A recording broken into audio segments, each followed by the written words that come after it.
ಓಂ ಆದ್ಯಂತವಂತಃ ಕವಯಃ ಪುರಾಣ ಸೂಕ್ಷ್ಮ ಬೃಹಂತೋಪ್ಯನುಶಾಸಿತಾರಃ ಸರ್ವಾನ್ ಜ್ವರಾನ್ ಘ್ನಂತು ಮಮಾನಿರುದ್ಧ ಪ್ರದ್ಯುಮ್ನ ಸಂಕರ್ಷಣ ವಾಸುದೇವಾಃ ನಾರಾಯಣೇತ್ವೇಕಮನಾವಸಾಮಿ ಸರ್ವೇಣ ಭಾವೇನ ಶರೀರಭೂತ ತಸ್ಮಿನ್ ಹಿ ಧರ್ಮಸ್ವ ಮಹಾನ್ನಿವಿಷ್ಟಃ ಬ್ರಹ್ಮಣ್ಯತಾ ಚಾತ್ರ ತಥಾ ಪ್ರಿಯತ್ವಂ ವಾಯುರ್ಭೀಮೋ ಭೀಮನಾದೋ ಮಹೋಜಾಃ ಸರ್ವೇಷಾಂ ಚ ಪ್ರಾಣಿನಾಂ ಪ್ರಾಣಭೂತಃ ಅನಾವೃತ್ತಿರ್ದೇಹಿನಾಂ ದೇಹಪಾತೆ ತಸ್ಮಾದ್ ವಾಯುರ್ದೇವದೇವೋ ವಿಶಿಷ್ಟಃ. ಶ್ರೀ ಗುರುಭ್ಯೋ ನಮಃ. ಮಹಾಭಾರತದ ಅನುಶಾಸನ ಪರ್ವದ 1273ನೇ ಭಾಗ ಇದೆ. ವಾವಿಳ್ಯ ರಾಮಸ್ವಾಮಿ ಶಾಸ್ತ್ರಿಗಳ ಪಾಠದಲ್ಲಿ 153ನೇ ಅಧ್ಯಾಯ, ಟಿ ಆರ್ ಕೃಷ್ಣಾಚಾರ್ಯರ ಪಾಠದ 269ನೇ ಅಧ್ಯಾಯ, ವೈಷ್ಣವ ಪಾಠದಲ್ಲಿ 252ನೇ ಅಧ್ಯಾಯ, ಉತ್ತರ ಭಾರತದ ಗೀತಾ ಪ್ರೆಸ್ಸಿನ ಪಾಠದಲ್ಲಿ 163ನೇ ಅಧ್ಯಾಯ ನಾವೀಗ ನೋಡಬೇಕಾಗುತ್ತೆ. ಸ್ವಸ್ಥಸ್ತು ಸತಾಂ ಅಶೇಷ ಸನ್ಮಂಗಲಾನಿ ಭವಂತು.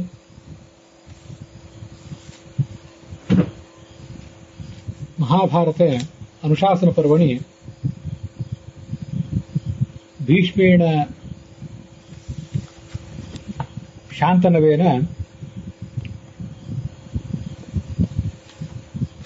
ಸಾನುಜಂ ಯುಧಿಷ್ಠಿರಂ ಪ್ರತಿ ಯೇ ಮೋಕ್ಷಧರ್ಮಾಃ ರಾಜಧರ್ಮಾಃ ತತ್ವಧರ್ಮಾಶ್ಚ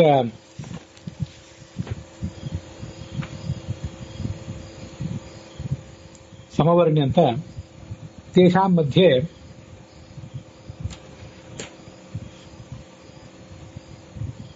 ಇದಮೇಕಂ ಭೀಷ್ಮಸ್ಯ ಉತ್ತರಂ. ಧರ್ಮ ಏವ ಪ್ರಧಾನಂ ಪಾತ್ರಂ ವಹತಿ ಸರ್ವೇಷಾಮಪಿ ಜೀವಾನಾಂ ಜೀವನೆ ನತು ಸೌಭಾಗ್ಯಂ ಇತಿ. ವಿದ್ಯೆ, ಬಲ, ಬುದ್ಧಿ ಇದೆಲ್ಲದಕ್ಕಿಂತಲೂ ಸೌಭಾಗ್ಯನೇ ಬಹಳ ದೊಡ್ಡ ಸ್ಥಾನ ವಹಿಸುತ್ತದೆ ಜೀವನದಲ್ಲಿ ಅಂತ ಭೀಷ್ಮರಿಗೆ ಯುಧಿಷ್ಠಿರ ಮಾಡಿದಂಥ ಒಂದು ಪ್ರಶ್ನೆ. ಆ ಪ್ರಶ್ನೆಗೆ ಉತ್ತರ ರೂಪವಾಗಿ ಅವರೇನು ಉತ್ತರ ಕೊಡ್ತಿದ್ದಾರೆ ಅಂತ ಅನ್ನೋದನ್ನ ಈಗ ನಾವು ನೋಡಬೇಕು. ಮನುಷ್ಯನಿಗೆ ಅದೃಷ್ಟ ಒಂದು ಸರಿ ಇಲ್ಲದೆ ಹೋದರೆ ಅವನು ಬೇಕಾದಷ್ಟು ಬಲಿಷ್ಠನಾದವನು ಆಗಿದ್ರೂ ಅವನಿಗೇನು ಫಲ ಸಿಗೋದಿಲ್ಲ. ಯುಧಿಷ್ಠಿರ ಹೀಗೆ ತನ್ನ ಅನಿಸಿಕೆಯನ್ನು ಹೇಳ್ತಾ ಇದ್ದಾನೆ. ಆದರೆ ಭಾಗ್ಯಶಾಲಿ ಆಗಿದ್ದರೆ, ದುರ್ಬಲನಾಗಿದ್ರು, ಮೂರ್ಖನಾಗಿದ್ರು ಬೇಕಾದಷ್ಟು ದುಡ್ಡು ಅವನಿಗೆ ಅದರಿಂದ ಸಿಗುತ್ತದೆ. ಕೃಷಃ ಬಾಲಶ್ಚ ವಿಂದತಿ. ಬಾಲ ಅಂದ್ರೆ ಮೂರ್ಖ ಅಂತ ಅರ್ಥ. ಅನೇಕ ಬಾರಿ ನಮಗೆ ಜೀವಮಾನದಲ್ಲಿ ಏನಾಗ್ತದೆ, ಇಂಥದನ್ನೆಲ್ಲ ನಾವು ಅನುಭವಿಸ್ತಿರ್ತೇವೆ. ಹಾಗಾದ್ರೆ ನಾವು ಮಾಡುವಂತಹ ಧರ್ಮ ಮತ್ತು ಉಳಿದ ಧಾರ್ಮಿಕ ಕ್ರಿಯೆಗಳು, ತೋರಿಸುವಂತಹ ಔದಾರ್ಯ, ಸದ್ಗುಣಗಳು ಇವೆಲ್ಲ ವ್ಯರ್ಥವೇನು ಅಂತ ನಮಗೂ ಅನಿಸಿಬಿಡ್ತದೆ. ಹಾಗೆ ನಮ್ಮ ಮನಸ್ಸಿನಲ್ಲಿ ಮೂಡುವಂತಹ ಭಾವನೆಗಳಿಗೆ ಯುಧಿಷ್ಠಿರ ಒಂದು ಕನ್ನಡಿ ಹಿಡಿತಾ ಇದ್ದಾನಷ್ಟೆ.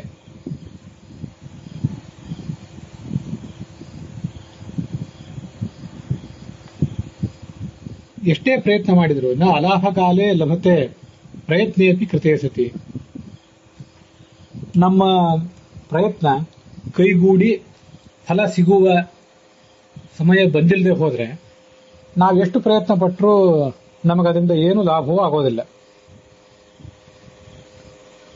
ಆ ಕೈಗೂಡುವ ಕೆಲಸ ಬಂದಿದ್ರೆ ಆಗ ಪ್ರಯತ್ನ ಮಾಡದೆ ಹೋದ್ರೂ ಕೂಡ ಮನುಷ್ಯ ಧನವನ್ನು ಪಡ್ಕೋತಾನೆ. ಅಂಥವರು ನೂರಾರು ಜನ ಈ ಜಗತ್ತಿನಲ್ಲಿ ಕಾಣ್ತಾರೆ. ತನ್ನ ಪ್ರಯತ್ನದಿಂದಲೇ ಮನುಷ್ಯ ಏನಾದರೂ ಪಡ್ಕೊಳ್ಳುವುದಾಗಿದ್ರೆ, ಜಗತ್ತಿನಲ್ಲಿ ಸಿದ್ಧಿ ಅವನಿಗೆ ಸಿಗುವುದಾಗಿದ್ರೆ ಜಗತ್ತಿನಲ್ಲಿ ಎಲ್ಲವೂ ಎಲ್ಲರಿಗೂ ಸಿಗಬೇಕಾಗಿತ್ತು. ಎಲ್ಲಾ ಜನರು ಕೂಡ ತಮಗೆ ಬೇಕಾದ್ದೆಲ್ಲವನ್ನು ಬಯಸ್ತಾ ಇರ್ತಾರೆ, ಪ್ರಯತ್ನ ಕೂಡ ಮಾಡ್ತಾರೆ.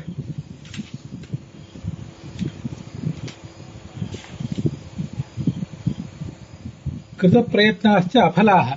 ಆದರೆ ಅಷ್ಟೆಲ್ಲ ಪ್ರಯತ್ನ ಪಟ್ಟರೂ ಅವರಿಗೇನೂ ಫಲ ಸಿಗೋದಿಲ್ಲ. ಇದು ನಮ್ಮ ಜಗತ್ತಿನಲ್ಲಿ ಕಾಣಿಸ್ತದೆ.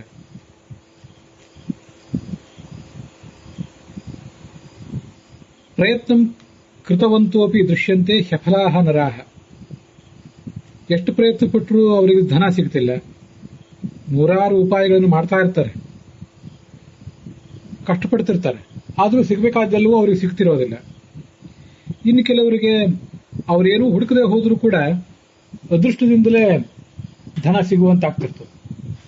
ಇದಕ್ಕೆಲ್ಲ ಏನ್ ಕಾರಣ? ಅಕಾರ್ಯ ಮಸಕೃತ್ಕೃತ್ವ ದೃಶ್ಯಂತೆ ಹಿ ಅಧನಾನರಾಹ. ಈ ಜಗತ್ತಿನಲ್ಲಿ ದುಡ್ಡಿಗಾಗಿ ಕೆಲವರು ಮಾಡಬಾರದ ಕಾರ್ಯಗಳನ್ನು ಮಾಡ್ತಾರೆ. ಅದರಿಂದ ಕೆಲವರಿಗೆ ದುಡ್ಡು ಸಿಗ್ತದೆ, ಕೆಲವರಿಗೆ ಸಿಗ್ತಿಲ್ಲ. ಆ ಕಾರ್ಯವನ್ನು ಮಾಡಿದವರು ಎಲ್ಲಿಗೂ ಕೂಡ ಅದರ ಫಲ ಸಿಕ್ಕಿದೆ ಅಂತ ಏನಿಲ್ಲಲ್ಲ. ಅನೇಕ ಜನ ಧನ ಸಂಪಾದನೆ ಮಾಡಿದವರು ಅನ್ಯಾಯದಿಂದಲೇ ಸಂಪಾದನೆ ಮಾಡಿದ್ದು ಕಾಣಿಸ್ತದೆ, ನ್ಯಾಯದಿಂದ ಸಂಪಾದನೆ ಮಾಡಿದ್ದು ಕಾಣಿಸ್ತದೆ. ಆದರೆ ನ್ಯಾಯದಿಂದ ಸಂಪಾದನೆ ಮಾಡ್ಲಿಕ್ಕೆ ಹೊರಟವರಿಗೂ ಅನ್ಯಾಯದಿಂದಲೇ ಸಂಪಾದನೆ ಮಾಡ್ಲಿಕ್ಕೆ ಹೊರಟವರಿಗೂ ಎಲ್ಲರಿಗೂ ದುಡ್ಡೇನು ಸಿಕ್ಕಿಲ್ಲ. ಅಂತೂ ಕೆಲವರು ಧನವಂತರಾಗಿದ್ದಾರೆ, ಕೆಲವರು ನಿರ್ಧನರಾಗಿದ್ದಾರೆ. ನೀತಿಶಾಸ್ತ್ರದಲ್ಲಿ ಅಗಾಧವಾದ ಪಾಂಡಿತ್ಯ ಇದೆ ಒಬ್ಬನಿಗೆ. ರಾಜ್ಯಶಾಸ್ತ್ರ ಇದನ್ನೆಲ್ಲ ತಿಳ್ಕೊಂಡಿದ್ದಾನೆ. ಅಧಿತ್ಯ ನೀತಿಶಾಸ್ತ್ರಾಣಿ ನೀತಿಯುಕ್ತೋ ನ ದೃಶ್ಯತೆ.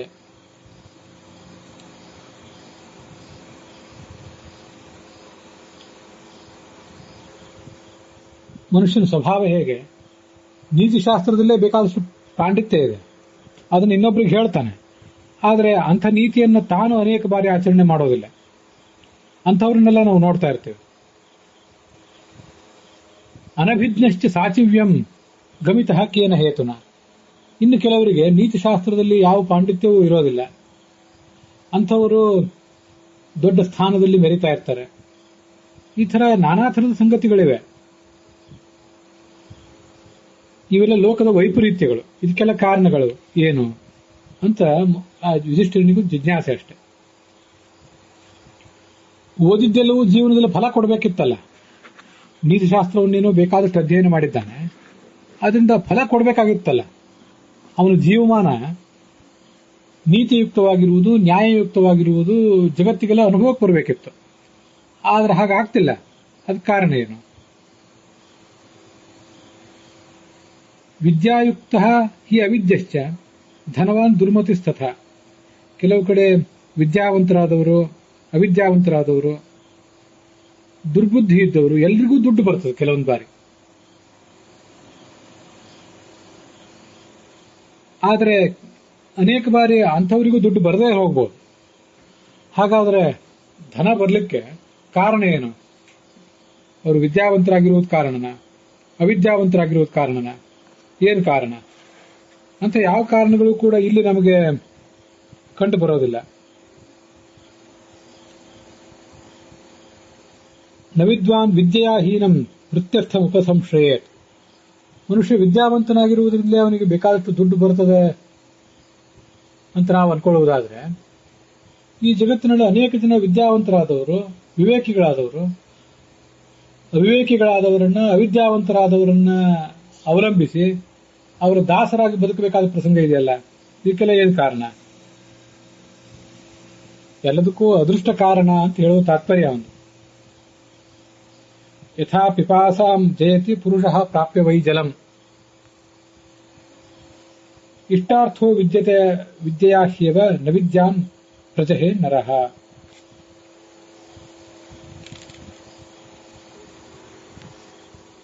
ನೀರು ಕುಡಿದ್ರೆ ನೀರಡಿಕೆ ಹೋಗ್ತದೆ. ಎಲ್ರಿಗೂ ಕಂಡಿರುವಂತಹ ಪ್ರಸಿದ್ಧವಾದ ದೃಷ್ಟಾಂತ.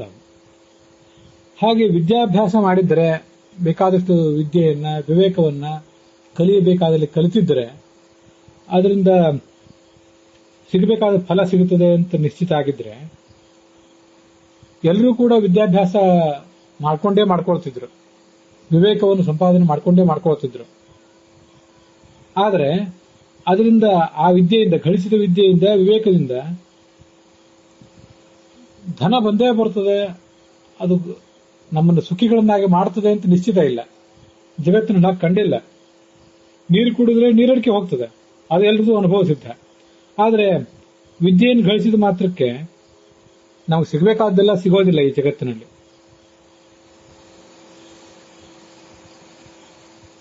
ಇಂಥ ವೈಪರೀತ್ಯಗಳೇ ಜಗತ್ತಿನಲ್ಲಿ ಕಾಣಿಸ್ತಾ ಇವೆ. ನಮಗೆ ಸಾಯುವ ಸಂದರ್ಭ ಬಂದಿಲ್ಲದೆ ಹೋದರೆ, ನೂರಾರು ಬಾಣಗಳಿಂದ ಯಾರಾದರೂ ನಮ್ಮನ್ನು ಹೊಡೆದರೂ ಕೂಡ ನಾವು ಸಾಯೋದಿಲ್ಲ. ಆದರೆ ಅವಸಾನ ಬಂದಿದ್ದರೆ ತೃಣಾಗ್ರೇಣಾಪಿ ಸಂಸ್ಪೃಷ್ಟ ಪ್ರಾಪ್ತ ಕಾಲೋ ನ ಜೀವತಿ. ಒಂದು ಸಣ್ಣ ಹುಲ್ಲು ಕಡ್ಡಿ ಎಲ್ಲೋ ದೇಹಕ್ಕೆ ತಾಕಿತು, ಕಾಲಿಗೆ ತಾಕಿತು ಅನ್ನುವುದೇ ನೆಪ ಮಾಡಿಕೊಂಡು ಅವನ ಜೀವ ಹೋಗಿಬಿಡ್ತದೆ. ಸಾಯುವ ಕಾಲ ಅನ್ನುವುದು ಅಷ್ಟು ಮಹತ್ವದ್ದು. ತೀರಾ ಸಾಧಾರಣವಾದಂತಹ ಯಾವುದೋ ಜ್ವರ ಅದು ಉಲ್ಬಣಿಸಿ ಯಾವುದೋ ಮಹಾಮಾರಿಯಾಗಿ ಪಿಡುಗಾಗಿ ಪರಿಣಮಿಸಿ ಯಾರನ್ನ ಸಾಯಿಸಬೇಕೋ ಅವರನ್ನು ಸಾಯಿಸಿ ಬಿಡ್ತದೆ.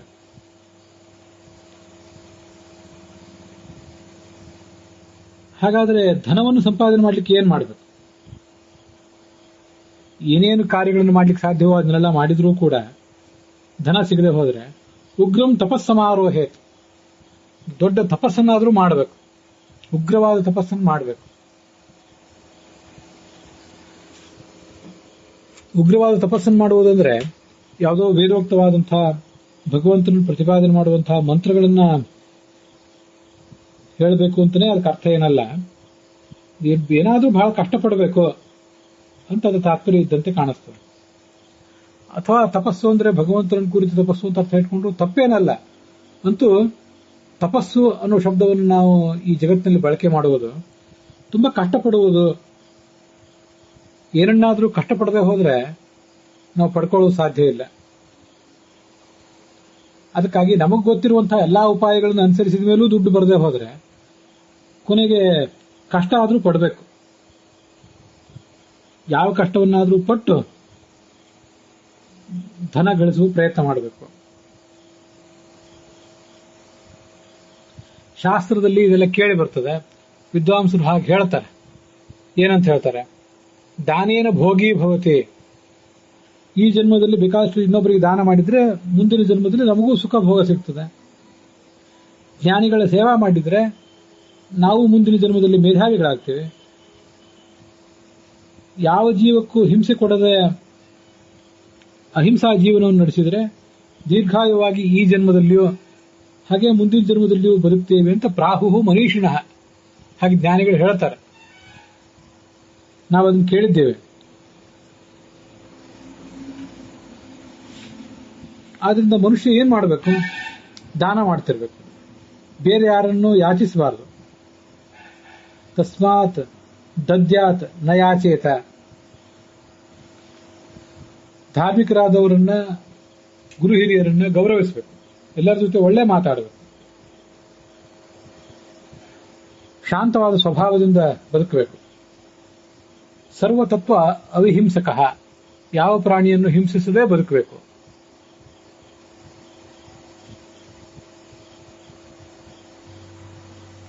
ಇಲ್ಲಿ ಈ ಯುಧಿಷ್ಠಿರ ಮತ್ತು ಭೀಷ್ಮರ ನಡುವಿನ ಸಂಭಾಷಣೆಯನ್ನು ನಿರೂಪಿಸುವಾಗ ಈಹಮಾನಃ ಸಮಾರಂಭಾನ್ ಯದಿ ನಾಸಾದಯೇಧನಂ ಅಂತ ಶ್ಲೋಕ ಮಂತ್ರ 11ನೇ ಶ್ಲೋಕ. ಆ ಶ್ಲೋಕದಿಂದ ಆರಂಭಿಸಿ ಭೀಷ್ಮರು ಮಾತಾಡ್ತಾ ಇದ್ದಾರೆ ಅಂತ ನಾನು ಅದನ್ನು ಹೇಳುವುದನ್ನು ನಾನು ಮರ್ತು ಬಿಟ್ಟೆ. ಅಲ್ಲಿಂದ ಮುಂದೆ ಭೀಷ್ಮ ಉವಾಚ. ಜಗತ್ತಿನ ವೈಪರೀತ್ಯಗಳು ಅದಕ್ಕೆಲ್ಲ ಏನು ಕಾರಣ ಅನ್ನೋದನ್ನೆಲ್ಲ ಯುಧಿಷ್ಠಿರ ಭೀಷ್ಮರ ಮುಂದೆ ತೋಡಿಕೊಂಡಲ್ಲ. ಆಗ ಅವರು ಬಹಳ ಕಷ್ಟಪಡಬೇಕು, ಸುಖಕ್ಕಾಗಿ ಅನೇಕ ಥರದ ಪ್ರಯತ್ನಗಳನ್ನು ಪಡಬೇಕು, ತಪಸ್ಸನ್ನಾದರೂ ಮಾಡಬೇಕು ಅಂತ ಹೇಳ್ತಿದ್ದಾರೆ. ಅವರೇ ಹೇಳಿದ್ದು ಮುಂದೆ ಶಾಸ್ತ್ರದಲ್ಲಿ ಹೇಳುವಂತೆ, ಶಾಸ್ತ್ರಜ್ಞರು ಅದನ್ನು ವರ್ಣಿಸುವಂತೆ ದಾನ ಮಾಡಿದರೆ ಮುಂದಿನ ಜನ್ಮದಲ್ಲಿ ಸುಖ, ಗುರು ಹಿರಿಯರ ಸೇವಾ ಮಾಡಿದರೆ ಮೇಧಾವಿಯಾಗುವ ಯೋಗ, ಯಾವ ಪ್ರಾಣಿಯನ್ನು ಹಿಂಸಿಸದಿದ್ದರೆ ದೀರ್ಘವಾದ ಜೀವನ. ಆದ್ರಿಂದ ಯಾವ ಪ್ರಾಣಿಯನ್ನು ಹಿಂಸಿಸದೆ ಸತ್ಯವಾದನ್ನು ಆಡ್ತಾ ನೀನು ಬದುಕಬೇಕು. ಯದಾ ಪ್ರಮಾಣಂ ಪ್ರಸವಃ ಸ್ವಭಾವಶ್ಚ ಸುಖಾಸುಖೇ ದಂಶ ಕೀಟ ಪಿಪೀಲಾನಾಂ ಸ್ಥಿರೋ ಭವ ಯುಧಿಷ್ಠಿರ.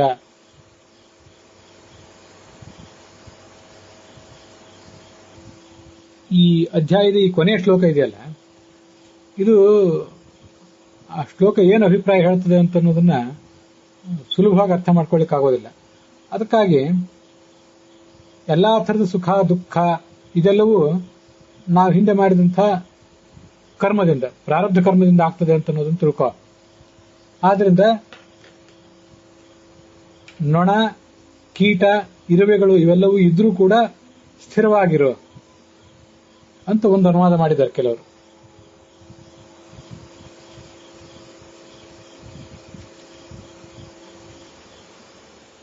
ಹಾಗೆ ಅನುವಾದ ಮಾಡಿದಕ್ಕೆ ಏನು ತಾತ್ಪರ್ಯ?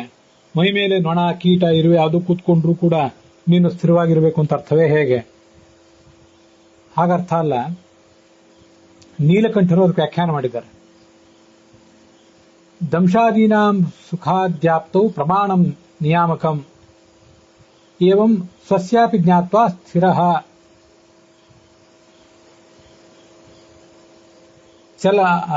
ಅಚಂಚಲಃ ಭವ ಅಂತ ನೀಲಕಂಠರ ವ್ಯಾಖ್ಯಾನ ಇದೆ. ಈ ಜಗತ್ತಿನಲ್ಲಿ ನೊಣ, ಕೀಟ, ಇರುವೆ ಈ ಎಲ್ಲಾ ಪ್ರಾಣಿಗಳಿಗೂ ಕೂಡ ಸುಖನೂ ಆಗ್ತದೆ, ಕೆಲವು ಬಾರಿ ದುಃಖನೂ ಆಗ್ತದೆ. ಇದಕ್ಕೆಲ್ಲ ಏನು ಕಾರಣ? ಸ್ವಭಾವಶ್ಚ ಪ್ರಸವ ಸ್ವಭಾವಶ್ಚ, ಆಯಾ ಪ್ರಾಣಿಗಳ ಆಯಾ ಜೀವಗಳ ಮೂಲ ಸ್ವಭಾವ. ಆ ಸ್ವಭಾವದ ಕಾರಣದಿಂದಾಗಿ ನಾನಾ ಥರದ ಕರ್ಮಗಳನ್ನು ಅದು ಮಾಡಿತು, ಆಯಾ ಜೀವ ಮಾಡಿತು. ಮತ್ತೆ ಈಗ ಅದೊಂದು ಯಾವುದೋ ಕೆಲವು ಬಾರಿ ಮನುಷ್ಯನಾಗಿ, ಕೆಲವು ಬಾರಿ ಕೀಟವಾಗಿ, ಕೆಲವು ಬಾರಿ ಮತ್ತೇನೋ ಆಗಿ ಹುಟ್ಟಿತು. ಅದಕ್ಕಾಗಿ ಸ್ವಭಾವ ಅಂದ್ರೆ ಜೀವದ ಸ್ವಭಾವ, ಪ್ರಸವ ಅಂದ್ರೆ ಈಗಿನ ಹುಟ್ಟು. ಇವೆಲ್ಲದರ ಕಾರಣದಿಂದಾಗಿ ಸುಖಾಸುಖೆ, ನಾನಾ ಥರದ ಸುಖ ದುಃಖ ಇತ್ಯಾದಿಗಳನ್ನೆಲ್ಲ ಅದು ಅನುಭವಿಸ್ತದೆ. ಇದೆಲ್ಲವನ್ನೂ ಗಮನಿಸು. ದಂಶ ಕೀಟ ಪಿಪೀಲಾನಾಂ, ನಮ್ಮ ಸುತ್ತಮುತ್ತಲಿರುವಂತಹ ಎಲ್ಲಾ ಪ್ರಾಣಿಗಳಿಗೂ ಕೂಡ ಹೀಗೆ ಆಗೋದು. ಆದ್ರಿಂದ ಸ್ಥಿರೋಭವ ಯುಧಿಷ್ಠಿರ, ನಿನ್ನ ಸುಖ, ಈಗ ನಿನಗಾಗ್ತಿರುವ ಸುಖ, ನಿನಗಾಗ್ತಿರುವ ದುಃಖ, ನಿನ್ನವರಿಗಾಗ್ತಾ ಇರುವ ಸುಖ ದುಃಖ ಎಲ್ಲದರ ಬಗ್ಗೆಯೂ ಕೂಡ ಹೀಗೆ ಒಂದು ನಿರ್ಲಿಪ್ತವಾದ ಧೋರಣೆಯನ್ನು ತಾಳು ಅಂತ ಹೇಳ್ತಾ ಇದ್ದಾರೆ. ಈ ಮಾತು ಬಹಳ ಮಹತ್ವದ ಮಾತು ಅಂತ ನನಗೆ ಅನಿಸೋದು. ಈ ಜಗತ್ತಿನಲ್ಲಿ ನಾವೇನು ಮನುಷ್ಯರಾಗಿ ಹುಟ್ಟಿದ್ದೇವಲ್ಲ, ಮನುಷ್ಯರಾಗಿ ಹುಟ್ಟಿದವರಿಗೆ ಪ್ರಾಣಿಗಳಿಗಿಂತ ಹೆಚ್ಚಿನ ವಿಕಸಿತವಾದಂತಹ ಮೆದುಳಿದೆ, ನಮಗೆ ಆಲೋಚನಾ ಶಕ್ತಿ ಇದೆ, ಕಲ್ಪನಾ ಶಕ್ತಿ ಇದೆ, ನೆನಪಿನ ಶಕ್ತಿ ಇದೆ. ಇವೆಲ್ಲ ಕಾರಣಗಳಿಂದಾಗಿ ನಾವು ಆ ಪ್ರಾಣಿಗಳಿಗಿಂತ ಹೆಚ್ಚು ವಿಭಿನ್ನವಾಗಿ ಇದ್ದೀವಿ ಮತ್ತು ಹಾಗೆ ಹೆಚ್ಚಿನ ಸುಖವನ್ನು ಕಾಣುವಂಥ, ಹೆಚ್ಚಿನ ಸಾಧನೆಯನ್ನು ಮಾಡುವಂತಹ ಪ್ರಯತ್ನವನ್ನು ಕೂಡ ಮಾಡ್ತಾ ಇದ್ದೇವೆ. ಆದರೆ ಈ ಸಮಸ್ತ ವಿಶ್ವದಲ್ಲಿ ನಾನಾ ಥರದ ಜೀವಿಗಳಿವೆ. ಮನುಷ್ಯರಿದ್ದಾರೆ, ಪ್ರಾಣಿಗಳಿವೆ, ಪಕ್ಷಿಗಳಿವೆ, ಕ್ರಿಮಿಕೀಟಗಳಿವೆ, ನೂರಾರು ವರ್ಷ ಬದುಕುವಂತಹ ಗಿಡ ಮರಗಳಿವೆ. ಮನುಷ್ಯನೇ ಅನೇಕ ಬಾರಿ ಸಾವಿರಾರು ವರ್ಷ ಬದುಕುತ್ತಿದ್ದ. ಈ ನಡುವೆ ಕೇವಲ ಕೆಲವು ಕ್ಷಣಗಳ ಕಾಲ ಮಾತ್ರ ಬದುಕಿ ನಿರ್ನಾಮ ಆಗಿ ಹೋಗುವಂತಹ ಕ್ರಿಮಿಕೀಟಗಳಿವೆ. ಹೀಗೆಲ್ಲ ಇದ್ದಾಗ ಇದು ಪ್ರತಿಯೊಂದಕ್ಕೂ ಈ ಸೃಷ್ಟಿಯಲ್ಲಿ ದೇಹವನ್ನು ಧರಿಸಿ ಹುಟ್ಟಿರುವಂತಹ ದೇವತೆಗಳಿಂದ ಪ್ರಾರಂಭಿಸಿ ಕ್ರಿಮಿಕೀಟಗಳವರೆಗೆ ಪ್ರತಿಯೊಬ್ಬರಿಗೂ ಕೂಡ ಅವರವರದೇ ಆದಂತಹ ಕರ್ಮ ಇದೆ, ಅವರವರದೇ ಆದಂತಹ ಸ್ವಭಾವ ಇದೆ. ಜೀವ ಸ್ವಭಾವ, ಮೂಲತಃ ಜೀವನ ಸ್ವಭಾವನೇ ಒಂದಿದೆ. ಅದಕ್ಕನುಸಾರವಾಗಿ ಹುಟ್ಟುತ್ತಾ ಇದ್ದಾರೆ, ಮತ್ತೆ ಸಾಯ್ತಾ ಇದ್ದಾರೆ, ನಾನಾ ಥರದ ದೇಹಗಳನ್ನು ಪಡ್ಕೋತಾ ಇದ್ದಾರೆ. ಪ್ರತಿಯೊಬ್ಬರದು ಹೀಗೆ ಇದೆ. ಇದರಲ್ಲಿ ಯಾವುದೂ ಏನು ವ್ಯತ್ಯಸ್ತವಲ್ಲ. ಮನುಷ್ಯರೇನು ಪ್ರಾಣಿಗಳಿಗಿಂತ ಹೆಚ್ಚಿನ ಸಾಧನೆ ಮಾಡಿದವರು ಅಂತನೂ ಏನಲ್ಲ. ವಸ್ತುತಃ ಮನುಷ್ಯ ದೇಹ ಸಿಕ್ಕ ಮೇಲೆ ಅವರು ಹೆಚ್ಚಿನ ಸಾಧನೆ ಮಾಡಬೇಕು. ಆದರೆ ಮೂಲದ ಜೀವ, ಮನುಷ್ಯ ದೇಹದಲ್ಲಿ ಹುಟ್ಟಿರುವಂತಹ ಜೀವ ಮತ್ತೆ ಯಾವುದೋ ಕ್ರಿಮಿಕೀಟಗಳ ಜೀವದಲ್ಲಿ ಹುಟ್ಟಿರುವಂತಹ ಜೀವ, ಇದು ಎರಡಕ್ಕೂ ಕೂಡ ಅದರದರ ಜೀವ ಸ್ವಭಾವ ಮತ್ತೆ ಅದರದರ ಆಯಾ ಹುಟ್ಟು, ಆ ಹುಟ್ಟಿನಲ್ಲಿ ಅವು ಏನು ಪ್ರಾಣಿಗಳಾಗಿ ಹುಟ್ಟಿರ್ತಾವೋ ಅದಕ್ಕೆ ತಕ್ಕಂತೆ ಅವುಗಳ ಜೀವನ ನಡೀತದೆ, ಸುಖ ದುಃಖ ಎಲ್ಲವೂ ಆಗ್ತದೆ. ಜಗತ್ತಿಂದ ಎಲ್ಲದಕ್ಕೂ ಹೀಗೆ ಆಗ್ತಿರುವಾಗ ಎಲ್ಲರಿಗೂ ಏನಾಗ್ತಿದೆಯೋ ಅದು ನಮಗೂ ಆಗ್ತದೆ. ಆ ಯಾವ ಪ್ರಾಣಿಗಳಿಗೂ ಕೂಡ ಇಷ್ಟು ತಲೆ ಕೆಡಿಸ್ಕೊಂಡಿಲ್ಲ, ನೀನ್ಯಾಕೆ ತಲೆ ಕೆಡಿಸ್ಕೊಂಡಿದ್ದೆ ಅಂತ ಆ ಯುಧಿಷ್ಠಿರನನ್ನ ಭೀಷ್ಮರು ಕೇಳ್ತಾ ಇದ್ದಾರೆ. ಇವತ್ತು ಪ್ರತಿಯೊಂದು ಪ್ರಾಣಿ, ಯಾವುದೋ ಒಂದು ಕ್ರಿಮಿ ಕೀಟ, ಆಹಾರ, ನಿದ್ರೆ ಮತ್ತೆ ಸುತ್ತಮುತ್ತಲಿನ ಕೆಲವು ಸಂಗತಿಗಳಿಗೆ ಸ್ಪಂದನೆ, ಭಯ ಮೊದಲಾದದ್ದು, ಮೈಥುನ ಸಂತಾನೋತ್ಪತ್ತಿಗಾಗಿ ಪ್ರಯತ್ನ, ಇಷ್ಟಕ್ಕಾಗಿ ಪ್ರಯತ್ನ ಪಡ್ತವೆ. ಅವುಗಳು ಯಾವುದಕ್ಕೂ ಕೂಡ ಮನುಷ್ಯನಷ್ಟು ವಿಕಸಿತವಾದ ಮೆದುಳಿಲ್ಲ, ಇಷ್ಟು ಆಲೋಚನಾ ಶಕ್ತಿ ಇಲ್ಲ, ಕಲ್ಪನಾ ಶಕ್ತಿ ಇಲ್ಲ, ಬಹಳ ದೀರ್ಘವಾದಂತಹ ದೂರದೃಷ್ಟಿಯೇನೂ ಅವಕ್ಕಿಲ್ಲ. ಅವು ಯಾವೂ ಕೂಡ ನಾನಿಷ್ಟು ಪ್ರಯತ್ನ ಪಟ್ಟಿದ್ದೇನೆ, ನಾನು ಧಾರ್ಮಿಕನಾಗಿದ್ದೇನೆ, ಆದರೂ ನನಗೆ ದುಡ್ಡು ಬಂದಿಲ್ಲ, ಅವ್ರು ಯಾರೋ ಅಧಾರ್ಮಿಕರಾಗಿದ್ದಾರೆ, ಅವರಿಗೆ ಬೇಕಾಷ್ಟು ಧನ ಪ್ರಾಪ್ತಿಯಾಗಿದೆ, ನನ್ನ ಜೀವನ ಹೀಗ್ಯಾಕಾಗಿದೆ ಅಂತ ಅವು ಯಾವತ್ತೂ ಕೂಡ ಎಂದೂ ಗೊಣಗುಡುವುದಿಲ್ಲ. ಅಂತ ವಿಲಾಪವನ್ನು ಅವು ಯಾವತ್ತೂ ಮಾಡೋದಿಲ್ಲ.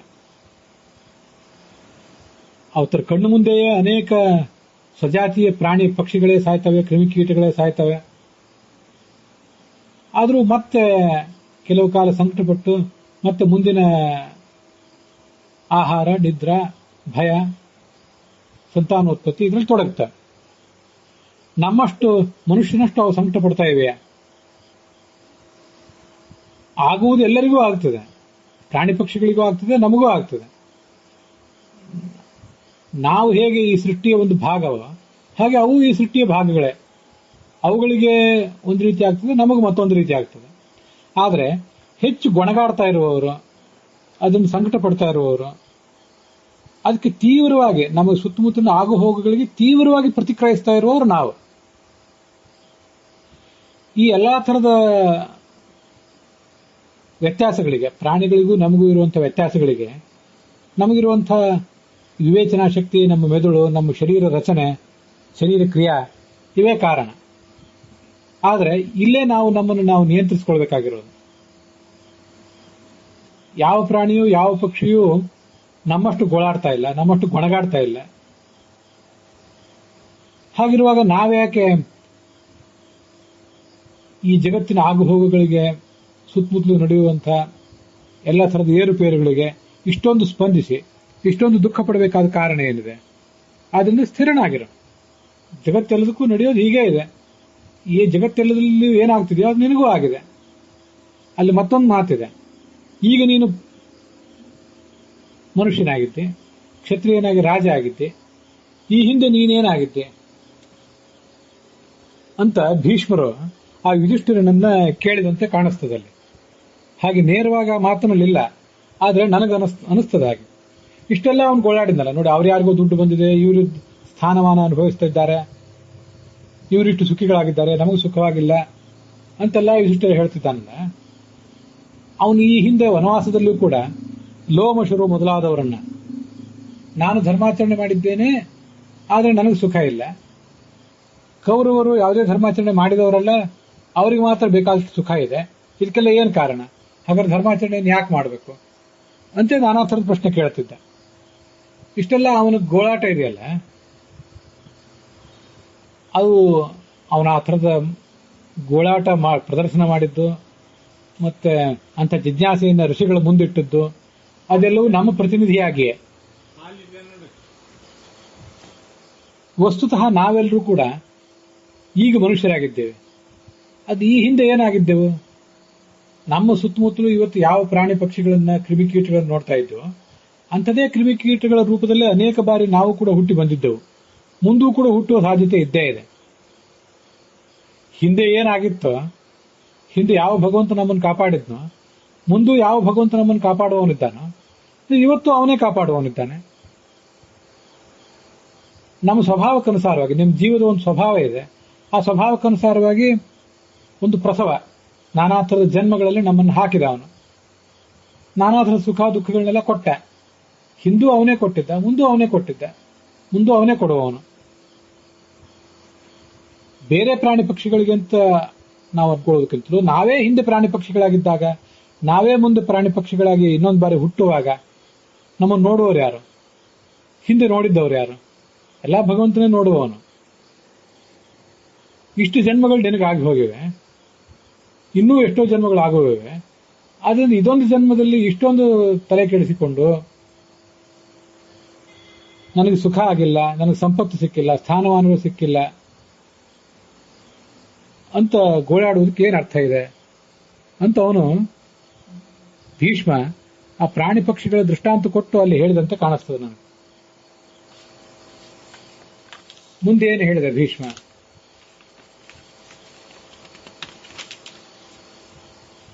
ಕಾರ್ಯತೆ ಯಚ್ಚ ಕ್ರಿಯತೆ ಸತ್ಯ ಅಸತ್ಯ ಕೃತಾಕೃತಂ. ಮನುಷ್ಯ ಯಾವುದೇ ಸತ್ಕಾರ್ಯ ಮಾಡಲಿ ಅಸತ್ಕಾರ್ಯ ಮಾಡಲಿ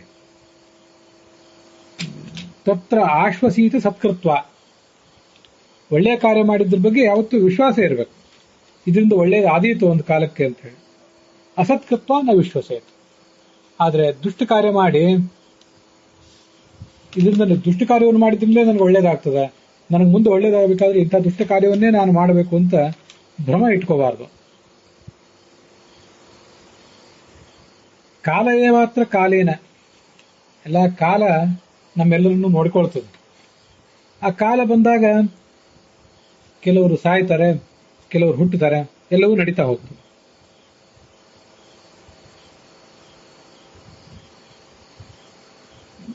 ಆ ಕಾಲನಾಮಕನಾದ ಭಗವಂತನೇ ಎಲ್ಲಾ ಪ್ರಾಣಿಗಳ ಬುದ್ಧಿಯೊಳಗೆ ಪ್ರವೇಶ ಮಾಡಿ ಧರ್ಮ, ಅರ್ಥ, ಕಾಮ ಇತ್ಯಾದಿಗಳ ಸಾಧನೆ ಅವುಗಳಿಂದ ಆಗುವಂತೆ ಮಾಡ್ತಾನೆ. ಮನುಷ್ಯನ ಬುದ್ಧಿ ಕೆಲವು ಬಾರಿ ಧರ್ಮಕ್ಕನುಸಾರವಾಗಿ, ಕೆಲವಕ್ಕೆ ಅರ್ಥಕ್ಕನುಸಾರವಾಗಿ ಇರ್ತದೆ. ಅದಕ್ಕೆಲ್ಲ ಏನ್ ಕಾರಣ? ಹಿಂದಿನ ಜನ್ಮದಲ್ಲಿ ಅವನು ಧರ್ಮಾತ್ಮನಾಗಿದ್ದ ಅಂತ ತಿಳ್ಕೊಳ್ಬೇಕು.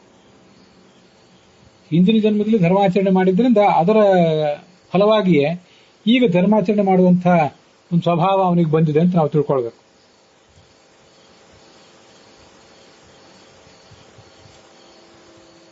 ಅಲ್ಲಿ ಹಿಂದಿನ ಜನ್ಮದಲ್ಲಿ ಅಂತ ಇಲ್ಲ, ಆದ್ರೆ ಕೆಲವರು ವ್ಯಾಖ್ಯಾನಕಾರರು ಆ ಥರ ಅರ್ಥ ಮಾಡ್ಕೊಂಡಿದ್ದಾರೆ. ಇನ್ನು ಕೆಲವು ಅನುವಾದಗಳಲ್ಲಿ ಧರ್ಮಾನುಸಾರಿಯಾದಂತಹ ಅಥವಾ ಅರ್ಥಾನುಸಾರಿಯಾದಂತಹ ಬುದ್ಧಿ ಬಂದರೆ ಆ ಬುದ್ಧಿಯನ್ನು ನಂಬಬೇಕು ಅಂತ ಇಷ್ಟೇ ಹೀಗೆ ಸ್ಥೂಲವಾಗಿ ಅನುವಾದ ಮಾಡಿದ್ದಾರೆ. ಹಿಂದಿನ ಜನ್ಮದಲ್ಲಿ ಅಂತ ಆ ಶ್ಲೋಕದಲ್ಲಿ ಇಲ್ಲದೆ ಹೋದ್ರೂ ಕೂಡ ಹಿಂದಿನ ಜನ್ಮದಲ್ಲಿ ಅಂತ ಅಲ್ಲಿ ಸೇರಿಸಿಕೊಂಡು ಆ ಶ್ಲೋಕವನ್ನು ಅರ್ಥ ಮಾಡ್ಕೊಳ್ಳುವುದು ಹೆಚ್ಚು ಯೋಗ್ಯ. ಇಲ್ಲದೆ ಹೋದ್ರೆ ಒಟ್ಟಾರೆ ಆ ಶ್ಲೋಕವನ್ನು ಏನನ್ನು ಹೇಳ್ತದೆ ಅಂತ ಗೊತ್ತಾಗೋದಿಲ್ಲ. ಈ ಶ್ಲೋಕದಿಂದ ಏನು ಹೇಳ್ತಿದ್ದಾರೆ? ಹಾಗಾದ್ರೆ ಹಿಂದೆ ನಾನು ಏನಾಗಿದ್ದೆ ನನಗೆ ಗೊತ್ತಿಲ್ಲ, ನಿಮಗೂ ಗೊತ್ತಿಲ್ಲ. ಮುಂದೆ ನಾನೇನಾಗ್ತೀನಿ, ನೀವೇನಾಗ್ತೀರಿ, ನಮಗೂ ಗೊತ್ತಿಲ್ಲ, ನಿಮಗೂ ಗೊತ್ತಿಲ್ಲ. ಆದ್ರೆ ಇವತ್ತು ಧರ್ಮಾಚರಣೆ ಮಾಡಬೇಕಾದಂತಹ ಒಂದು ಬುದ್ಧಿ ನಮಗೆ ಬಂದಿದ್ರೆ, ಹಿಂದೆ ನಾವೇನೋ ಧರ್ಮಾಚರಣೆ ಮಾಡಿದ್ದೇವೋ ಅದ್ರ ಸಂಸ್ಕಾರದಿಂದ ಇವತ್ತು ನಾವು ಹೀಗಿದ್ದೇವೆ ಅಂತ ಸ್ವಲ್ಪ ವಿಶ್ವಾಸ ಇಡ್ಲಿಕ್ಕೆ ತೊಂದರೆ ಇಲ್ಲ. ಅಂತೂ ಇವತ್ತಿನ ಧರ್ಮಾಚರಣೆ ಬುದ್ಧಿ ಹಿಂದಿನ ಸಂಸ್ಕಾರದಿಂದ ಬಂದಿದೆ ಅಂದ್ರೆ ಹಾಗಾಗಿ ಇಂದೂ ಧರ್ಮಾಚರಣೆ ಮಾಡೋಣ, ಅದು ಮುಂದಿನ ಜನ್ಮದಲ್ಲಿ ನಮಗೆ ಧರ್ಮಾಚರಣೆಗೆ ಅನುಕೂಲಕರ ಆಗ್ತದೆ. ದೃಢಬುದ್ಧಿ ನವಿಷ್ಟತ್ರ ತದ್ ಆಶ್ವಸೀತ ಧರ್ಮಾತ್ಮ ದೃಢಬುದ್ಧಿ ನ ವಿಶ್ವಸೇತ್. ಧರ್ಮಾತ್ಮ ದೃಢ ಬುದ್ಧಿ ಅಂತಿದೆಯಲ್ಲ, ಧರ್ಮಾತ್ಮ ಅದೃಢ ಬುದ್ಧಿ ಅಂತನೂ ಒಂದು ಪದಚ್ಛೇದ ಮಾಡ್ಕೊಂಡಿದ್ದಾರೆ. ಧರ್ಮದ ಬಗ್ಗೆ ಸ್ಥಿರವಾದ ವಿಶ್ವಾಸ ಇದ್ದವನು ಈ ಹಿಂದಿನ ಜನ್ಮ, ಅದರ ಸಂಸ್ಕಾರ ಇತ್ಯಾದಿ ನಂಬುತ್ತಾರೆ. ಯಾರಿಗೆ ಅದರ ಬಗ್ಗೆ ದೃಢವಾದ ಬುದ್ಧಿ ಅಥವಾ ಸಂಸ್ಕಾರ ಇಲ್ವೋ, ಅದ್ರ ಬಗ್ಗೆ ವಿಶ್ವಾಸ ಇಲ್ವೋ, ಅವನು ಇದ್ಯಾವುದನ್ನು ನಂಬೋದಿಲ್ಲ ಅಂತ ಅದೃಢ ಬುದ್ಧಿ ಅಂತ ಪದಚ್ಛೇದ ಮಾಡಿಕೊಳ್ಳುವುದೇ ಯೋಗ್ಯ ಅಂತ ಕಾಣಿಸ್ತದೆ. ಆ ಥರದ ಪದಚ್ಛೇದ ಮತ್ತು ಆ ಥರದ ಅನುವಾದವೇ ಯೋಗ್ಯ.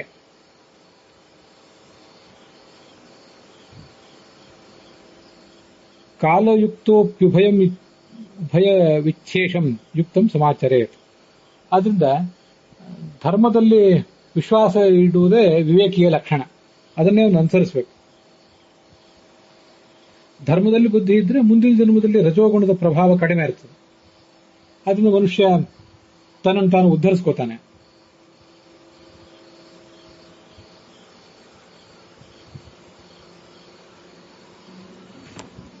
ಈ ಮುಂದಿನ ಶ್ಲೋಕ ನಮಗೆಲ್ರಿಗೂ ಕೂಡ ಮುಂದೆ ನಾವೇನಾಗ್ತೇವೆ ಅಂತನ್ನೋದ್ರ ಬಗ್ಗೆ ತುಂಬಾ ಭರವಸೆಯನ್ನು ಮೂಡಿಸುವಂತಹ ಒಂದು ಶ್ಲೋಕ. ನಾವೀಗ ಅಧಾರ್ಮಿಕರಾಗಿದ್ರೆ ಅದರಿಂದ ಅಧರ್ಮದ ಫಲನೇ ಸಿಗ್ತದೆ ಹೊರತು ಧರ್ಮದ ಫಲ ಸಿಗೋದಿಲ್ಲ. ಈಗೂ ಸಿಗೋದಿಲ್ಲ, ಮುಂದೂ ಸಿಗೋದಿಲ್ಲ.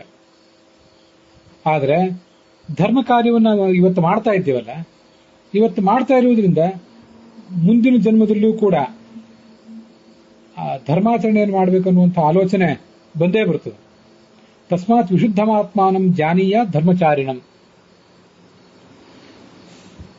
ಈ ಎಲ್ಲ ಕಾರಣಗಳಿಂದ ನಾವು ಮುಂದಿನ ಜನ್ಮದಲ್ಲಿ ಏನಾಗಿ ಹುಟ್ಟುತ್ತೇವೆ ಅಂತ ಆತಂಕ ಪಡಬೇಕಾಗಿಲ್ಲ.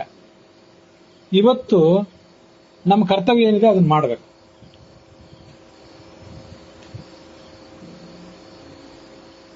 ವರ್ತಮಾನೇನ ಕಾಲೇನ ವರ್ತಂತೆ ಹಿ ವಿಚಕ್ಷಣಾ ಅಂತ ಸುಭಾಷಿತಕಾರರು ಹೇಳ್ತಾರೆ. ಹಿಂದೆ ಆಗಿದ್ದನ್ನು ವಿಚಾರ ಮಾಡಬೇಡಿ, ಮುಂದೆ ಆಗುವುದನ್ನು ವಿಚಾರ ಮಾಡಬೇಡಿ. ಇವತ್ತು ನಾವೇನ್ ಮಾಡಬೇಕು ಅಂತನ್ನುವುದು ನಮ್ಮ ಕೈಯಲ್ಲಿದೆ. ಭಗವಂತ ಅದನ್ನು ಮಾಡಿಸ್ಬೇಕು ಅಂತನೂ ವಿಷಯ ಬೇರೆ. ಹಿಂದೆ ಆಗಿ ಹೋಗಿದ್ದು ನಮ್ಮ ಕೈ ಮೀರಿ ಹೋಗಿದೆ, ಮುಂದೆ ಆಗುವುದು ನಮ್ಮ ಕೈಗಿನ್ನೂ ತಲುಪಿಲ್ಲ. ಅದರ ಮೇಲೆ ನಮ್ಮ ನಿಯಂತ್ರಣ ಇಲ್ಲ. ಆದರೆ ಇವತ್ತು ಮಾಡಬೇಕಾದ್ದು ನಮ್ಮ ನಿಯಂತ್ರಣದಲ್ಲಿದೆಯಲ್ಲ, ಇದನ್ನ ನಾವು ಮಾಡ್ತೇವೆ ಅಂತ ಹೊರಟ್ರೆ ಭಗವಂತ ಅದಕ್ಕೆ ಅನುಗ್ರಹಿಸ್ತಾನೆ. ಅದರಿಂದ ಆಗಬೇಕಾದ ಕಾರ್ಯ ಆಗ್ತದೆ.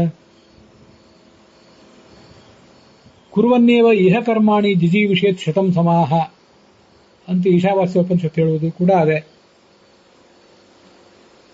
ಇಹ ಈಗ ಈ ಜನ್ಮ ಬಂದಾಗ ಮತ್ತೆ ಈ ಕಾಲದಲ್ಲಿ ಆ ಕರ್ಮಗಳನ್ನು ಮಾಡುವುದನ್ನ ಬಿಡಬಾರದು. ಮುಂದೆ ಏನಾಗಿ ಹುಟ್ಟುತ್ತೇವೋ ಮತ್ತೆ ಆವಾಗ ಕರ್ಮವನ್ನು ಮಾಡುವಂತಹ, ಸತ್ಕರ್ಮವನ್ನು ಮಾಡುವಂತಹ, ಧರ್ಮಾಚರಣೆಯನ್ನು ಮಾಡುವಂತಹ ಬುದ್ಧಿ ಬರ್ತದೋ ಇಲ್ವೋ ಅದು ಗೊತ್ತಿಲ್ಲ. ಈಗ ಇದನ್ನೆಲ್ಲವನ್ನು ಮಾಡುವಂತಹ ಒಂದು ಬುದ್ಧಿ ಇದ್ದಾಗ, ಮಾಡುವಂತಹ ದೈಹಿಕ ಶಕ್ತಿ ಇದ್ದಾಗ, ನೀರಿರುವ ಸಮಯದಲ್ಲಿ, ನೀರಿರುವ ಕಾಲದಲ್ಲಿ, ವರ್ತಮಾನ ಕಾಲದಲ್ಲಿ ನೀನಿದ್ದಿ. ಭೂತಕಾಲದ್ದು ಆಗಿ ಹೋಗಿದೆ, ಅದನ್ನು ತಪ್ಪಿಸ್ಲಿಕ್ಕೆ ಬರೋದಿಲ್ಲ. ಭವಿಷ್ಯತ್ ಕಾಲ ಇನ್ನೂ ಬಂದಿಲ್ಲ. ಭವಿಷ್ಯತ್ ಕಾಲದಲ್ಲಿ ನೀನೇನಾಗಬೇಕು ಅಂತ ಅನ್ನೋದನ್ನ ಇವತ್ತು ನೀನು ಏನ್ ಮಾಡ್ತೀಯ ಅನ್ನೋದು ತೀರ್ಮಾನಿಸ್ತದೆ. ಆದ್ರಿಂದ ಈಗ ಧರ್ಮಾಚರಣೆಯನ್ನು ಮಾಡುವುದನ್ನ ಕುರುವನ್ನೇವ ಇಹ ಕರ್ಮಾಣಿ, ಈಗಿನ ಕಾಲದಲ್ಲಿ ನಮಗೆ ಬಂದಿರುವಂತಹ ಅವಕಾಶಗಳನ್ನು ಹಾಳುಗಳು ಮಾಡಿಕೊಳ್ಳದೆ ಧರ್ಮಾಚರಣೆಯನ್ನು ಮಾಡುವುದು ಯೋಗ್ಯ ಅಂತ ಅದರ ಭಾವಾರ್ಥ.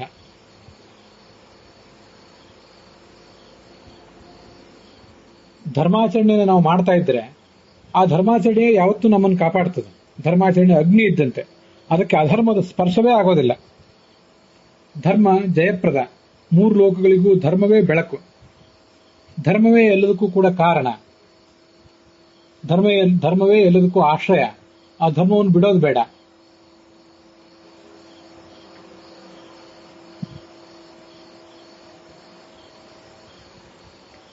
ನತು ಕಶ್ಚಿನ್ ನಯೇತ್ ಪ್ರಾಜ್ಞ ಗೃಹೀತ್ವೈವ ಕರೇ ನರಂ ಉಚ್ಯಮಾನಸ್ತು ಧರ್ಮೇಣ ಧರ್ಮಲೋಕ ಭಯಚ್ಛರೆ. ಈ ಶ್ಲೋಕನೂ ಕೂಡ ಬಹಳ ಮಹತ್ವದ ಶ್ಲೋಕ ಅಂತ ಅನ್ಸೋದು ನನಗೆ. ನಾವಿವತ್ತು ಧರ್ಮಾಚರಣೆಯನ್ನು ಮಾಡಬೇಕು ಅಂತ ನಾವೆಲ್ಲ ಬಯಸ್ತೇವೆ.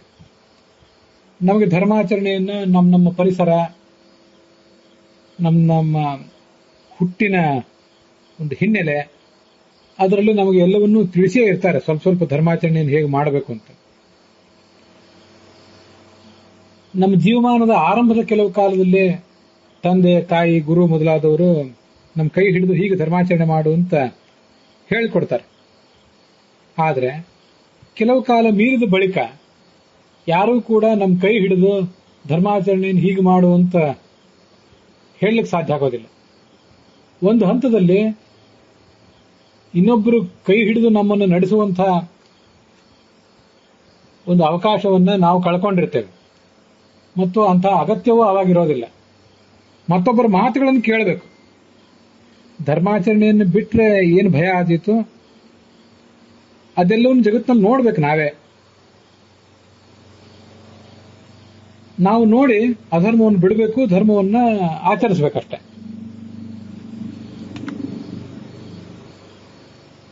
ಮಹಾಭಾರತದಲ್ಲೇ ಒಂದು ಶ್ಲೋಕ ಇದೆ, ಪ್ರಾಯ ಉದ್ಯೋಗ ಪರ್ವದ್ದು. ಅದನ್ನ ಆಚಾರ್ಯರು ಸರ್ವಮೂಲದಲ್ಲಿ ಉದ್ಧರಿಸಿದ್ದಾರೆ. ನದೇವ ಯಷ್ಟಿಮಾದಾಯ ರಕ್ಷಂತಿ ಪಶುಪಾಲವತ್ ಎಂತು ರಕ್ಷಿತುಮಿಚ್ಛಂತಿ ಬುದ್ಧ್ಯಾ ಸಂಯೋಜಯಂತಿ ತಂ. ಇಲ್ಲಿ ನತು ಕಶ್ಚಿತ್ ನಯೇತ್ ಪ್ರಾಜ್ಞ ಅಂತ ಬಂತಲ್ಲ, ಯಾವ ಬುದ್ಧಿವಂತನೂ ಕೂಡ ಕೈ ಹಿಡಿದು ನಮ್ಮನ್ನು ನಡೆಸಲಿಕ್ಕೆ ಆಗೋದಿಲ್ಲ.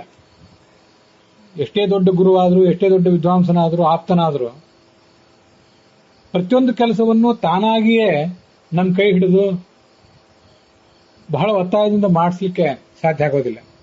ದೇವತೆಗಳು ಮಾಡಿಸ್ಲಿಕ್ಕೆ ಆಗೋದಿಲ್ಲ. ದೇವತೆಗಳು ನಮ್ಮನ್ನು ಕಾಯುವಾಗ ಕೈಯಲ್ಲೊಂದು ಕೋಲು ಹಿಡಿದುಕೊಂಡು, ದನ ಕಾಯುವವನು ದನಗಳನ್ನು ಕಾಯದಂತೆ ನಿತ್ಯ ನಮ್ಮ ಹಿಂದೆ ನಿಂತ್ಕೊಂಡು ಕೈಯಲ್ಲೊಂದು ಬಡಿಗೆ ಹಿಡ್ಕೊಂಡು ನಮ್ಮನ್ನು ಅವರು ಕಾಪಾಡೋದಿಲ್ಲ. ಆದ್ರೆ ಅವ್ರು ಹೇಗೆ ಕಾಪಾಡ್ತಾರೆ ಅಂದ್ರೆ, ಬುದ್ಧಿಯೊಂದನ್ನು ನಮ್ಮ ಮನಸ್ಸಿನಲ್ಲಿ ಹಾಕ್ತಾರೆ. ಆ ಬುದ್ಧಿಯನ್ನು ಹಾಕುವ ಮೂಲಕ ನಮ್ಮನ್ನವರು ಕಾಪಾಡ್ತಾರೆ. ಹಾಗೇನೆ ಆ ಬುದ್ಧಿಯನ್ನು ಕಿತ್ಕೊಳ್ಳುವ ಮೂಲಕ ನಮ್ಮನ್ನು ಶಿಕ್ಷಿಸ್ತಾರೆ ಅವರು. ಬುದ್ಧಿಂ ತಸ್ಯ ಅಪಕರ್ಷಂತಿ ಸಹ ಅವಾಚೀನಾನಿ ಪಶ್ಯತಿ ಅಂತ ಆ ಮಹಾಭಾರತದಲ್ಲಿ ಬರುವಂತಹ ಮುಂದಿನ ಶ್ಲೋಕ. ಯಸ್ಮೈ ದೇವಾ ಪ್ರಯಚ್ಛಂತಿ ಪುರುಷಾಯ ಪರಾಭವಂ. ದೇವತೆಗಳು ವಿಧಿ ನಮ್ಮ ಪರಾಜಯಕ್ಕಾಗಿ ಏನಾದ್ರು ಪ್ರಯತ್ನ ಪಡ್ತಿದ್ರೆ, ನಮ್ಮನ್ನು ಸೋಲಿಸಬೇಕು ಅಂತ ಹೊರಟಿದ್ರೆ ಎದುರುಗಡೆ ಬಂದು ನೇರವಾಗಿ ಸೋಲಿಸೋದಿಲ್ಲ. ನಮ್ಮ ಬುದ್ಧಿಯನ್ನು ಹಾಳುಗೆಡುತ್ತದೆ, ನಾವು ಸೋತ ಹೋಗ್ತೇವೆ. ಸದ್ಬುದ್ಧಿ ನಮಗೆ ಕೊಟ್ಟರೆ ನಾವು ಗೆಲ್ಲುತ್ತೇವೆ. ಅಂತೂ ಸದ್ಬುದ್ಧಿ ಕೊಡೋರು ಯಾರಾದರೂ ನಮಗೆ ಕಂಡು ಬಂದಾಗ, ಅಥವಾ ಒಳ್ಳೆ ಮಾತನಾಡುವವರು ಕಂಡು ಬಂದಾಗ ಅದರಂತೆ ನಡ್ಕೊಳ್ಬೇಕು. ಪ್ರತಿಯೊಂದನ್ನು ಇನ್ನೊಬ್ಬರು ನಮ್ಮ ಕೈ ಹಿಡಿದು ಮಾಡಿಸಲಿ, ಸ್ಪೂನ್ ಫೀಡಿಂಗ್ ಮಾಡಲಿ, ಚಮಚದಲ್ಲಿ ನಮಗೆ ತಿನ್ನಿಸಲಿ ಅಂತ ನಾವು ನಿರೀಕ್ಷೆ ಮಾಡಬಾರದು. ಕೆಲವರು ಶೂದ್ರೋಹಂ ನಾಧಿಕಾರೋಮೆ ಚಾತುರಾಶ್ರಮ್ಯ ಸೇವನೆ, ನನಗೆ ಈ ಬ್ರಹ್ಮಚರ್ಯ, ಗೃಹಸ್ಥ, ವಾನಪ್ರಸ್ಥ, ಸನ್ಯಾಸ ಮೊದಲಾದವುಗಳನ್ನ ಆಚರಣೆ ಮಾಡಲಿಕ್ಕೆ ಅಧಿಕಾರ ಇಲ್ಲ, ನಾನು ಯಾವುದೇ ಸಂಸ್ಕಾರ ಇಲ್ಲದೇ ಇರುವಂತಹ ಹಿನ್ನೆಲೆಯಲ್ಲಿ ಹುಟ್ಟಿದ್ದೇನೆ ಅಂತ ಆಲೋಚನೆ ಮಾಡಿ ಆ ಜ್ಞಾನವನ್ನು ಗಳಿಸುವ ಪ್ರಯತ್ನನೇ ಮಾಡೋದಿಲ್ಲ. ಆದರೆ ಅದೂ ಸರಿಯಲ್ಲ. ಯಾಕೆಂದ್ರೆ ಜಗತ್ತಿನಲ್ಲಿ ಬ್ರಾಹ್ಮಣನೇ ಇರಲಿ, ಕ್ಷತ್ರಿಯನೇ ಇರಲಿ, ವೈಶ್ಯ ಇರಲಿ, ಶೂದ್ರ ಇರಲಿ, ಎಲ್ಲರಿಗೂ ಹುಟ್ಟಿರುವುದು, ಎಲ್ಲರಿಗೂ ಬಂದಂತಹ ಈ ಶರೀರಗಳು ಬಂದಿರುವುದು ಪಂಚಮಹಾಭೂತಗಳಿಂದಲೇ.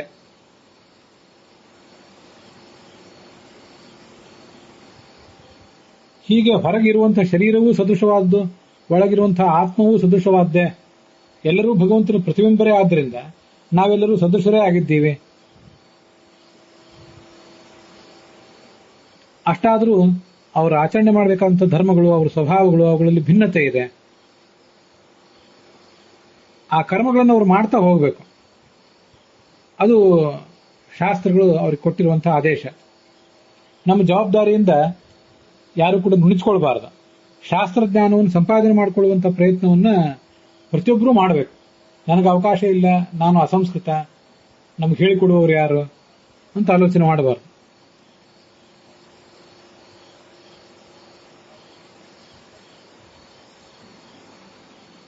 ಅಧ್ರುವೋ ಹಿ ಕಥಂ ಲೋಕಃ ಸ್ಮೃತೋ ಧರ್ಮ ಕಥಂ ಧ್ರುವಃ. ಧರ್ಮ ಯಾವತ್ತು ಸ್ಥಿರವಾದದ್ದು, ಧ್ರುವ ಆದದ್ದು. ಧರ್ಮವೇ ಒಂದು ವೇಳೆ ಅಸ್ಥಿರ ಆಗಿಬಿಟ್ರೆ ಈ ಜಗತ್ತಿನ ವ್ಯವಸ್ಥೆ ನಡೆಯೋದು ಹೇಗೆ? ಸ್ವರ್ಗ, ನರಕ, ಪಾಪ, ಪುಣ್ಯ ಇವೆಲ್ಲ ನಡೆಯೋದು ಹೇಗೆ? ಆ ಧರ್ಮವು ಶಾಶ್ವತ ಅಂತಾನೆ ನಾವೆಲ್ಲರೂ ವಿಶ್ವಾಸ ಇಡಬೇಕು. ತತ್ ಧರ್ಮ ಸನಾತನಃ. ಸರ್ವೇಷಾಂ ತುಲ್ಯ ದೇಹಾನಾಂ ಸರ್ವೇಷಾಂ ಸದೃಶಾತ್ಮನಾಂ. ನಮ್ಗೆಲ್ಲರಿಗೂ ದೇಹ ಸಮಾನವಾಗಿದೆ, ಹರಿಯುವ ರಕ್ತ ಸಮಾನವಾಗಿದೆ. ನಮ್ಮೆಲ್ಲರ ಆತ್ಮಗಳು ಕೂಡ ಪರಮಾತ್ಮನ ಪ್ರತಿಬಿಂಬವಾಗಿವೆ. ಕಾಲೋ ಧರ್ಮೇಣ ಸಂಯುಕ್ತ ಶೇಷ ಏವ ಸ್ವಯಂ ಗುರು. ನಮಗೆಲ್ಲರಿಗೂ ಕೂಡ ಕಾಲ ಅನ್ನುವುದೇ ಗುರುವಾಗಿದೆ. ಆ ಕಾಲವೆಂಬ ಗುರು ನಮಗೆ ಏನನ್ನು ಕಲಿಸಿದೆಯೋ ಅದನ್ನು ನಾವು ಅರ್ಥ ಮಾಡ್ಕೊಳ್ಬೇಕು. ಭಗವಂತನೇ ಗುರು ಅಂತ ಅರ್ಥ. ಏವಂ ಸತಿ ನದೋಷೋಸ್ತಿ ಭೂತಾನಾಂ ಧರ್ಮ ಸೇವನೆ. ಇಷ್ಟು ನಮ್ಗೆ ಅವಕಾಶಗಳಿರುವಾಗ ಧರ್ಮವನ್ನೇ ಅನುಸರಣೆ ಮಾಡಬೇಕು ನಾವು. ಅದರಲ್ಲಿ ಏನು ದೋಷ ಇದೆ?